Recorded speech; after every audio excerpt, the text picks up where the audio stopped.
Yahoo!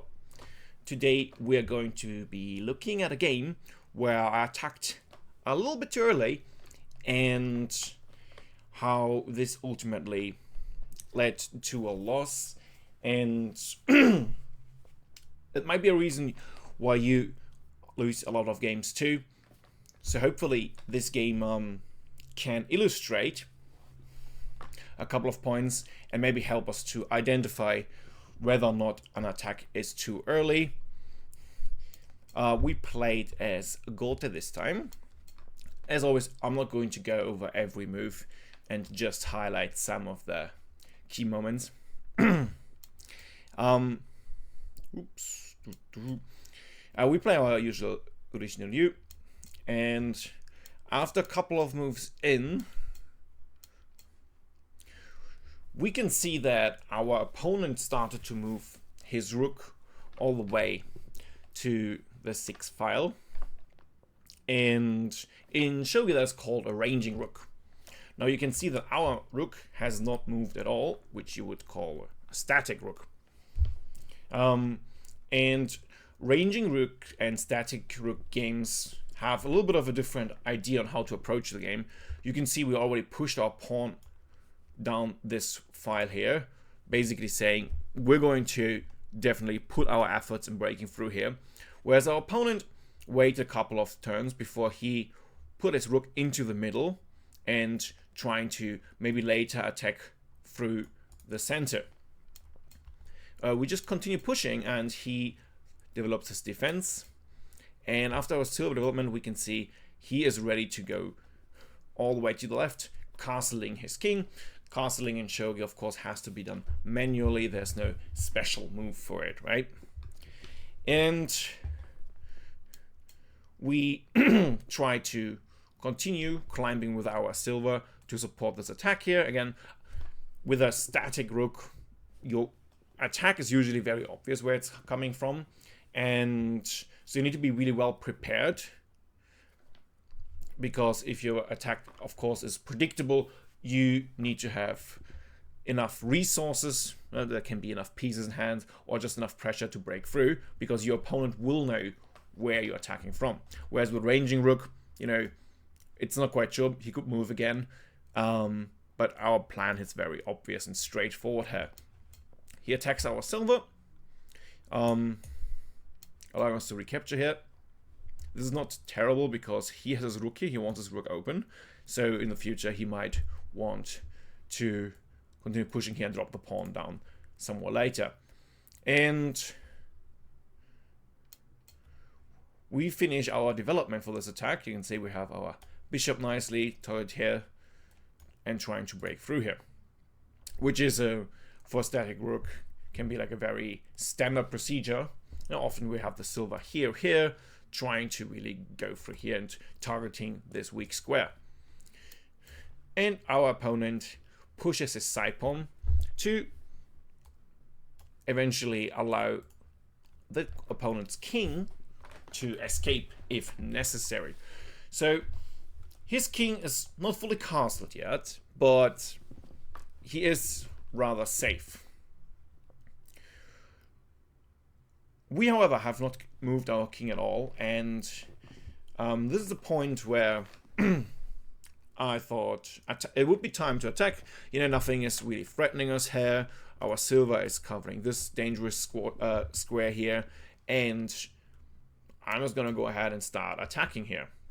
And that was unfortunately exactly the moment where my position collapsed a little bit, because we are playing a static Rook, so before we really commit to attack, we do want our king to be kind of safe.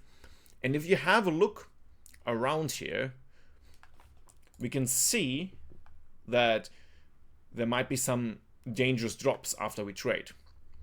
He, of course, just grabs our pawn, which is kind of a free pawn.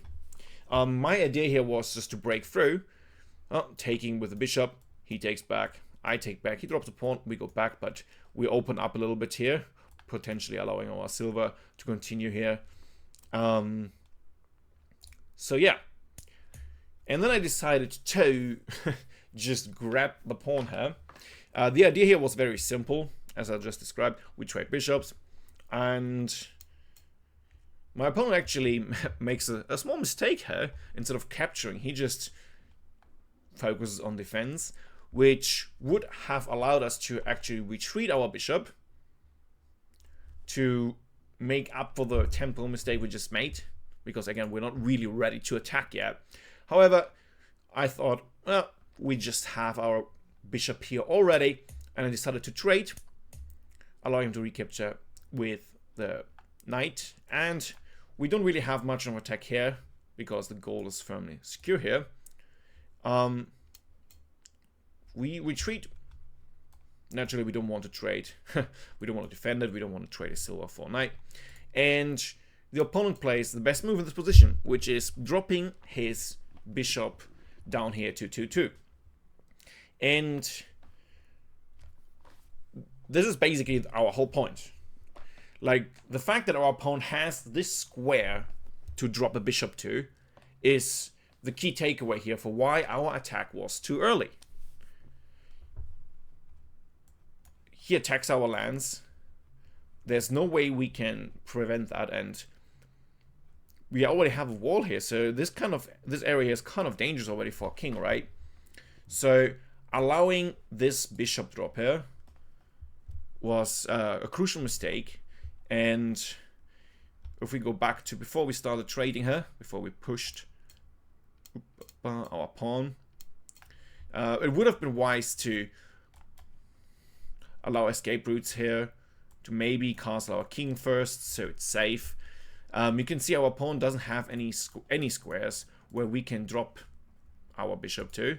So after this exchange, which he first of all rejected, which was very kind, we can see that, well, we lose with tempo here, of course, because we have to retreat the silver, and then it's his turn. And since we blocked it, there's nothing we can do about that. And this ultimately led to us losing this game because we allowed an enemy piece to be just dropped right into our territory without any defense. And a couple more moves have been played, of course. We tried to defend, but ultimately